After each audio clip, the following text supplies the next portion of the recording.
Hello, नमस्कार, सत श्री अकाल, आदाब। मैं हूं प्रदीप और मैं बात करता हूं naturopathic healing and research centre से। और ये बहुत पुराना मेरठ का योग एवं प्राकृतिक चिकित्सा का केंद्र है।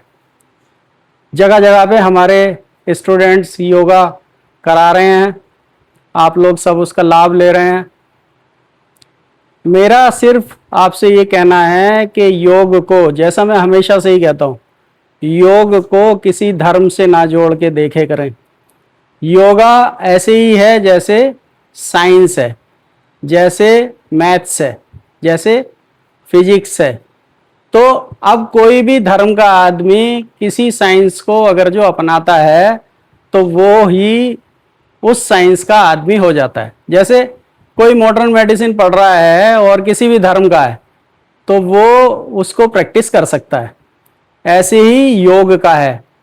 किसी भी धर्म का व्यक्ति किसी भी तरह से अगर जो योग से जुड़ गया है और योग को अपनाए हुए है, चाहे योग को सिखा रहा है, चाहे योग को सीख रहा है, तो वो योग को प्रैक्टिस कर सकता है। इसमें बिल्कुल भी धर्म की बात को लाना नहीं चाहिए।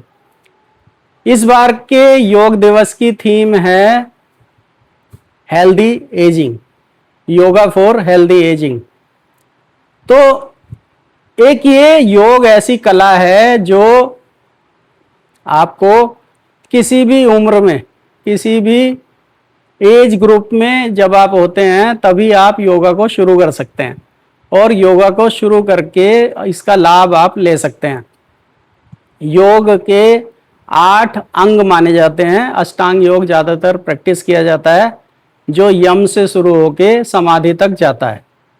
तो जब हम एजिंग की बात करते हैं तो इस सबसे सबको गुजरना पड़ता है। बाल्यावस्था से भी हम गुजरते हैं, युवावस्था से भी गुजरते हैं और धीरे धीरे प्रौढ़ अवस्था में आके फिर हम बुजुर्ग कहलाने लगते हैं। लेकिन अगर आपने योग को अपना रखा है तो आप देखेंगे, आप पाएंगे कि आपके जीवन में जो योग से धनात्मक परिवर्तन है, प्रभाव हैं, वो आते रहते हैं। आपके ऊपर आयु का प्रभाव नहीं दिखाई देता। यही प्रयास योग का इस बार की थीम में है।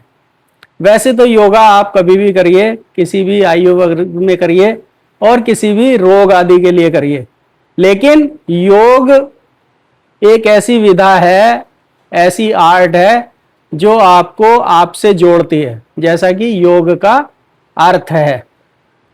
तो आप सब योग को जीवन में उतारें। आज ही के दिन ना करें, आज से शुरू करके, जैसा मैं हमेशा से कहता आता हूँ, आज से शुरू अगर आपने किया है तो इसे जीवन पर्यंत करिए, आपको बहुत लाभ होंगे।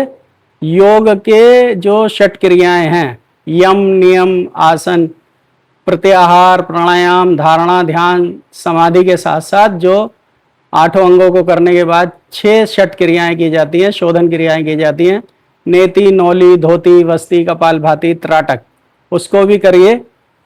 और जो आजकल की लाइफस्टाइल डिजीज़ हैं, चाहे हाइपरटेंशन है, चाहे डायबिटीज़ है, चाहे स्ट्रेस है, तो ये सब चीज़ें बहुत छोटी सी हैं। योग एक खजाना है, आप इसमें से कितने भी मोती चुन सकते हैं अपने मतलब के। आप सबको योग दिवस की बहुत सारी शुभकामनाएं। अपना ख्याल रखिए, योग को अपनाए रखिए, अपने आप को निरोगी बनाए रखिए, समाज के लिए उपयोगी बनाए रखिए। धन्यवाद।